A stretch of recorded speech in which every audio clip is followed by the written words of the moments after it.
صباح الخير عليكم، مساء الخير عليكم، فين ما تكونوا وقت ما تكونوا. يا رب تكونوا بصحة وخير وسعادة وسلام على طول.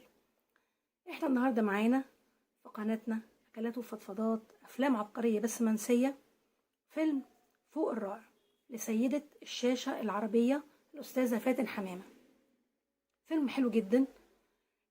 بس هو طويل حبتين، يا ريت يا جماعة تتأكدوا من الباقة قبل ما تبتدوا تشغلوه، لأن هو ساعتين وتلت. فمش دي المشكلة، احنا ممكن نجريه او تسمعوني وكده نبقى اختصرنا الساعتين والتلت في ال3 دقايق اللي انا هقول فيهم. تعالوا مع بعض نعرف الابطال. الاستاذ زكي رستم في دور حامد بيه، فاتن حمامه في دور ساميه، عماد حمدي في دور شريف ابن اخو حامد بيه، نجم ابراهيم في دور رقيه اخت حامد بيه، لولا صدقي في دور الهام، فريد شوقي في دور فريد طالع بنفس اسمه، عبد العزيز احمد في دور جرجير افندي، حسين عيسى الخادم بتاع حامد بيه، اللي هو اسمه عنتر، الخادم الامين يعني زي ما بيسموه، وده اللي ليه دور عظيم جدا. لان يا جماعه هنكتشف ان ويكيبيديا بجلاله قدرها مصنفه الفيلم ده على انه فيلم رعب، وبعدين هنعرف في الاحداث مش دلوقتي. هو انتاج استوديو مصر سنه 1951. تاليف وحوار وسيناريو واخراج عز الدين ذو الفقار، اللي كان وقتها جوز الفنانة فاتن حمامة. الفيلم باختصار يا جماعة بيحكي عن حامد بيه وهو بيخرج من السجن، يعني بداية الفيلم بيخرج من السجن، وفي كلام وحوارات كده بينه وبين رؤية أخته إن هو لازم ياخد حقه ويبتدي ينتقم ويبتدي مشواره. وشريف بيستقبله، وشريف ده ابن أخوه المتوفي اسمه رضوان.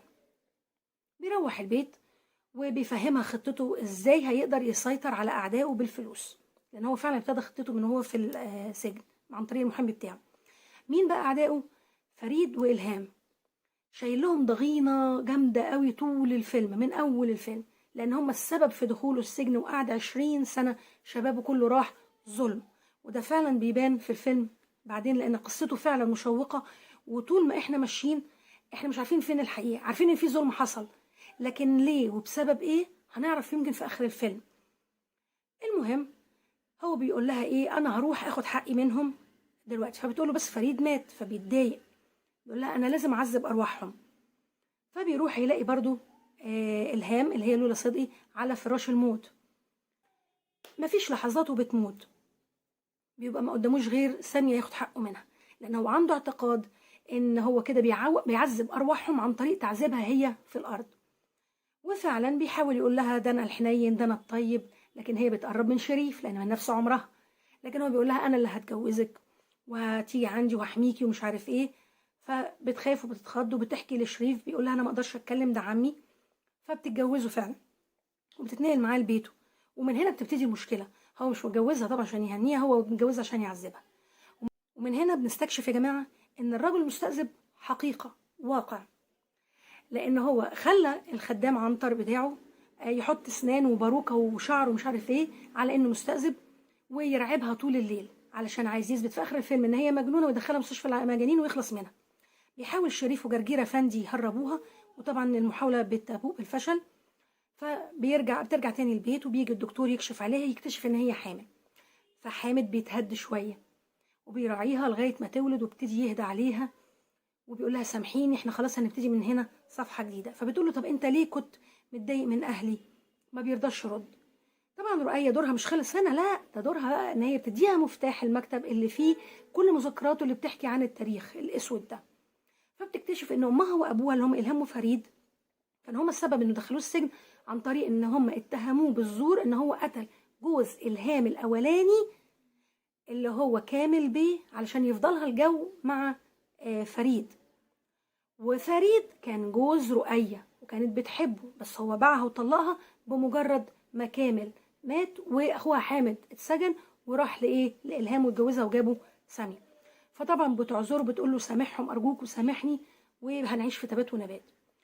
وبتولد سامية وبتقوم بالسلامة وبتجيب الولد اللي هو كان بيتمناه، وبيعرف فعلا ان المال والبنون زينة الحياة الدنيا، وبيزيد حبه ليها وحبه لطفله. لكن رؤية هنا مش بتسكت، بتحاول تحط سم في الدواء لسامية.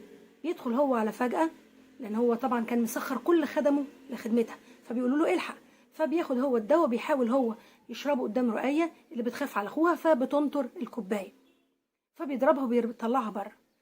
مرة تاني ايه اللي حصل؟ بتقنعه بقى ان ده مش ابنك، ده ابن شريف وسامية، انت بس اللي ايه افتكرت ان هو ابنك، لكن هما الاتنين خونة.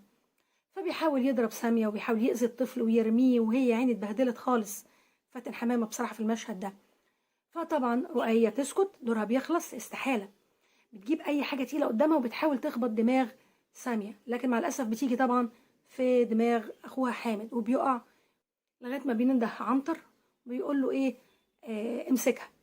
طبعا هي بتفضل ترجع ترجع ترجع ترجع لغاية ما تروح واقعة من البلكونة، وبيفوق هو على ان شريف جاي فجأة، ان في مشكلة في البيت، وان سامية بتحاول تداوي جرحه، وجرجير افندي موجود، وتقول له ده ابنك، اوعى تفتكر ان حاجة زي كده تحصل، انا ما عملش كده ابدا. فبيعتذر لها وبيضمها وبيضم شريف وبيضم ابنه، وهابي اندنج.